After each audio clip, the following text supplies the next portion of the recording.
सर्वप्रथम सर्वांना जय शिवराय। आज आहे 1 ऑगस्ट आणि आज सुद्धा आपण पुढील आठवडा ते हा महिना कसा जाईल या संदर्भात पाहूयात। अनेक जणांना खतं टाकायची, औषधं मारायची, पण फटकारे काही बंद झाले नाहीत अनेक भागांचे आणि काही ठिकाणी चांगली उघडीप मिळाली आहे। पण जसं तुम्हाला त्याच व्हिडिओच्या अगोदर सांगितले की हे जे काही वातावरण आहे हे फटकारे बिटकारे काही मोजक्या भागांना चालू राहतील आणि 1 आणि 2 तारखेला चान्स मिळेल। परत काही भागांचा चान्स 3 ऑगस्टला संपणार आहे, तो आपण बघूयात या व्हिडिओच्या शेवटपर्यंत। हे पहा, सोलापूरकर असतील किंवा लातूर धाराशिव जे आता काही असे मोजके भाग आहेत पेरणीचा विचार करताय, पुढे पावसा आहेत का, तर त्यांना एक विनंती आहे, चांगली ओळ झाली असेल 2 फूट 3 फूट तर तुम्हाला जे काही नियोजन करायचे ते बिनधास्त करा, कारण की इथून पुढे सुद्धा तुम्हाला 3 ऑगस्ट पासून ह्याच सोलापूर पासून खालच्या भागांना सटकारे आणि ह्या अशा पद्धतीचा पाणी राहणार आहे। अनेक जणांचा प्रश्न आहे मोठ्या पावसासंदर्भात मध्ये या भागामध्ये सुद्धा, कारण की यांना सरळ सरळ आपण त्याच व्हिडिओमध्ये सांगितलंय हा फक्त दिलासा आहे किंवा काही ठिकाणी चांगला देखील होईल। दक्षिण महाराष्ट्राचा विषय घेतोय तर या भागांना परतीच्या पावसाशिवाय विहिरीला पाणीला असं कुठलंच सिस्टम नाहीये, पण सध्या असे काही सिस्टम आहेत की मोठा सटकारा, मोठा पाऊस, मोठं चांदणबरी काही मोजक्या भागांना का होईना याच आठवड्यात साथ देईल 3 4 5 6च्या दरम्यान। आता उद्यात मराठवाड्यातल्या सर्व जिल्ह्यांना, मराठवाड्यातल्या विदर्भातल्या सर्व जिल्ह्यांना एकंदरीत परिस्थिती पुन्हा वातावरणाची बिघडणार आहे। खरं टेन्शन त्यांना आहे ज्यांना विहिरीच्या पाण्याची लय हौस होती, आता जमिनीची उपळायला लागल्यात, चिवडायला लागल्यात। तो माझा मित्रवर्ग विचारतोय, दादा हा जरा वेगळाच पॅटर्न दिसतोय, जसं मागितलंय थोडं पण निसर्गाने खूप दिलंय आणि अनेक ठिकाणी जनावरं वाहिलीत, अनेक ठिकाणी जळगावचं आपण जर बघितलं त्यांच्या दुःखात आपण सामील आहोत। आपल्याला त्या अंदाजाचा खुशी वाटत नाहीये, पण आपल्याला त्या गोष्टीचं दुःख वाटते ज्या शेतकऱ्यांना आपण त्याच्याही अगोदर 2 दिवस अगोदर सांगितलं होतं की नाशिक पासून जळगाव वगैरे भागांना असं काहीतरी आहे जे जनावरांना मी वारंवार सांगतोय की तुम्हाला सुरक्षित ठिकाणी हलवा। या 30-31च्या रात्री काहीतरी विपरीत घडणार आहे, तो व्हिडिओ अजूनही आहे, पण नाही तुम्ही तो व्हिडिओ शेअर करत, नाही तुम्ही त्यांच्यापर्यंत पाठवत आणि एक तर तुम्हाला भरवसाच नाही राहत। मोठ्या मोठ्या संस्था सांगतात की सुपर अल्निनो, हा एकटाच सांगतोय की विहिरीला पाणी येईल, असं होईल तसं होईल। जे गोष्टी बोललो त्या तुम्हाला दाखवल्यात, 78% पाणी वाढले जायकवाडीचं, परतीचं कुठं ठेवाल, एवढं जबरदस्त पाणी झालंय जायकवाडीला आणि अजूनही पावसाळा स्टार्ट व्हायचा आहे। 8 दिवसामध्ये एवढा पराक्रम झालाय, अजून 2 महिने जायचे, त्याबद्दलच बोलायला आपण हा व्हिडिओ सुरुवात केलेली आहे। चला, विदर्भ आणि मराठवाड्याला आपण एकंदरीत जर पाहिलं, हे मॅपच्या आधार घेऊ, जे लो प्रेशर होतं बंगालच्या उपसागरातलं ते आता गुजरातच्या दिशेने राजस्थानकडे गेले, तिकडे तो धुमाकूळ कालपासून घालतोय। ठीक आहे, गुजरात राजस्थानचे काय एवढे आपले फॉलोअर्स नाही असतील तर त्यांना आपण तिथली पण डिटेल सांगूयात की अडचणीचा का आहे आणि इथे जर झालेली नासाडी महाराष्ट्रातल्या काही पिकांना थोडा फायदा करते, तो विषय वेगळा आहे। टॅमोटोवाले असतील किंवा इतर वेगळे असतील, तुम्ही खायगणित लावताय तिथे मार्केटवरती हा परिणाम झालेलाच आहे। तुमच्या पिकांचा तिथे काय अलीकडे काय रेट्स पडतात ते देखील पाहूयात। त्यानंतर हा जो काही वाऱ्याचा फ्लो तुम्हाला पाहायला मिळतोय, जो अरबी समुद्रातून हा जो काही फ्लो एकसारखा पाहायला मिळतोय, हे काय ढग आणायचे बंद करणार नाही।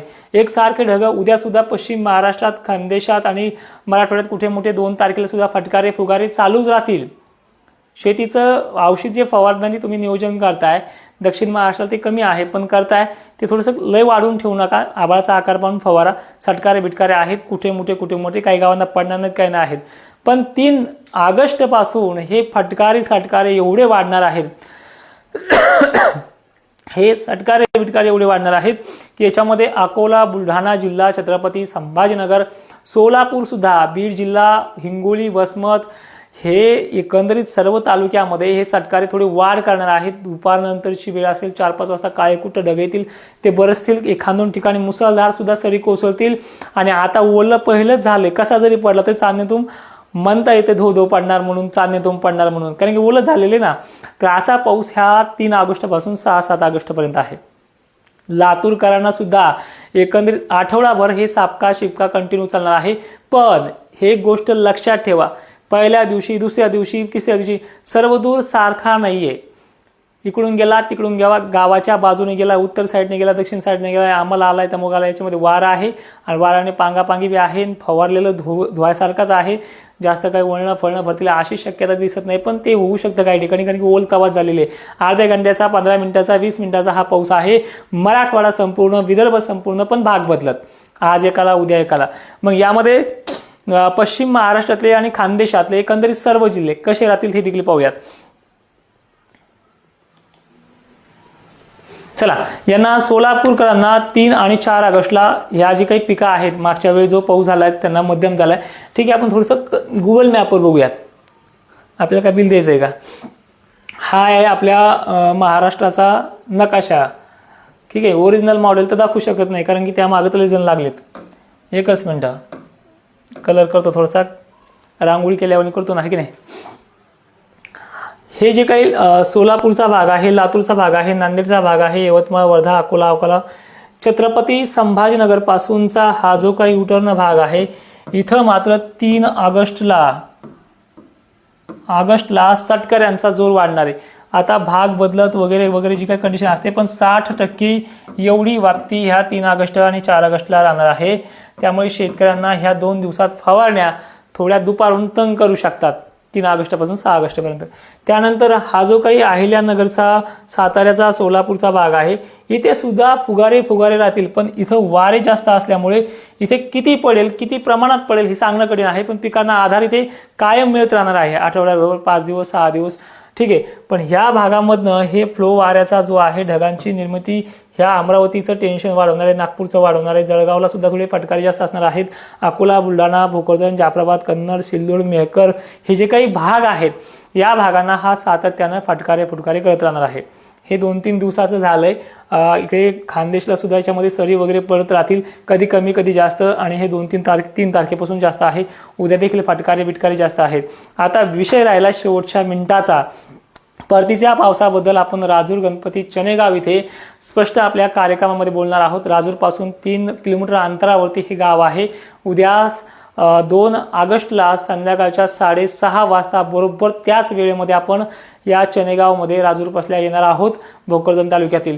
आणि राजूर गणपतीचं दर्शन सुद्धा 5-5:30 वाजता आपण तिथे करणार आहोत. 5-6 मिनिटं वेळ देऊयात.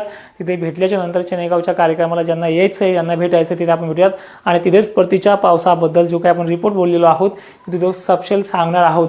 आणि एक सगळ्यात महत्त्वाची विनंती आहे, IMD असेल आणि संस्था असेल, पुन्हा त्यांचा अभ्यास उफाळून आलाय. परत सांगतायत सप्टेंबर, ऑक्टोबर खूप मोठा पाऊस कमी आहे, तर हे उलटं होणार आहे, हे तुम्हाला त्या रिपोर्टमध्ये समजेल. तोपर्यंत जय शिवराय, धन्यवाद. ज्यांना असं वाटतंय की माझे अंदाज पडतात त्यांनी लाईक पण करायचं. आता मी वारंवार हक्काने मागणार आहे, कारण की जे तुम्हाला बोललोय ते दाखवलं सुद्धा आहे प्रत्यक्षामध्ये.